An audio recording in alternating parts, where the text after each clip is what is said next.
Hello there, General Tekno here with yet another video review. Today we're taking a look at Dark of the Moon, Voyager Shockwave.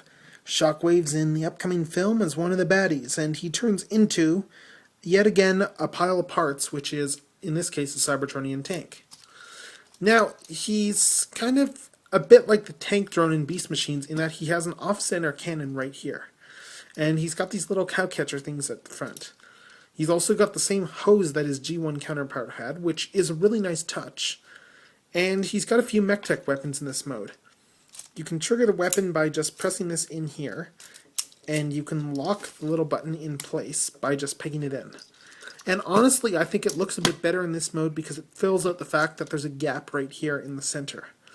I mean, the tank drone from Beast Machines had a similar problem, except that it had a head back here, so it looked a heck of a lot better than this does.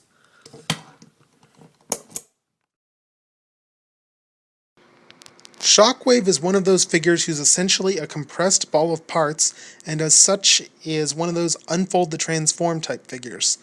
You just unfold his lower legs like so, doing the little ankle piece in order to make sure that that's out, and then after that we're going to move on to the upper body. We start by folding in the treads to form his chest and snapping those to the chest right there, as you can clearly see, unpegging the hose. After that, we just bring the arms down, and then we go to modifying the head and doing the back, folding those pieces in and rotating the head around. After that, we need to peg the head into place onto the little piece there to secure the back, and to secure the head right up there. A few touches remaining, such as plugging in the hose into his back, and boom, Shockwave is done and ready to go.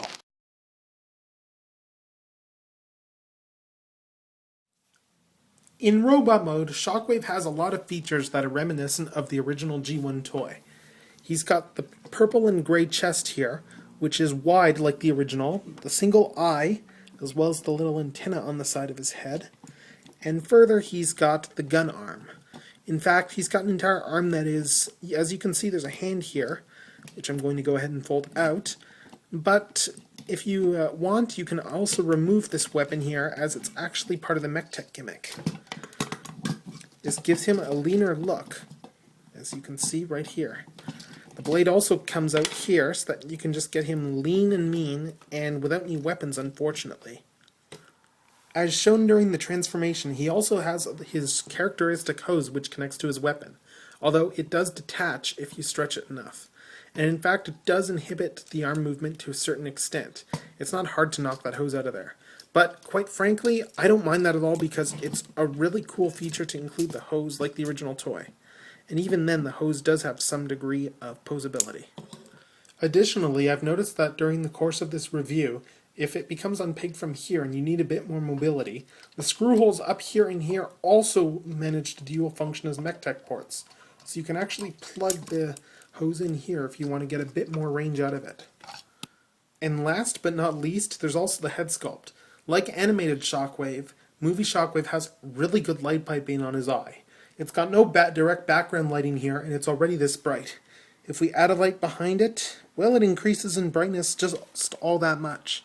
And as you can see, there's quite a bit of molded detail on his face as well, which leads me to suspect he's got one of those insectoid bug modes in actuality.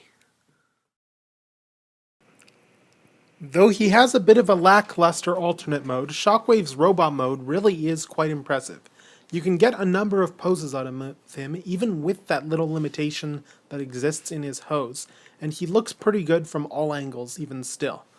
You can do a lot of cool poses with the gun arm, or heck, you can even detach it and use the gun and hose as a flail if you so choose, allowing him to beat the crap out of any Dark of the Moon Autobot that you so wish, and then put him in a triumphant pose doing so.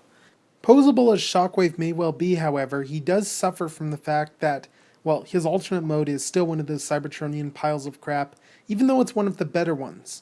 As such, since I really need to tighten up my review scale anyway, I can't really rate him that high, and thus he is cool. Shockwave is pretty cool, let's face it. This is General Tekno signing off.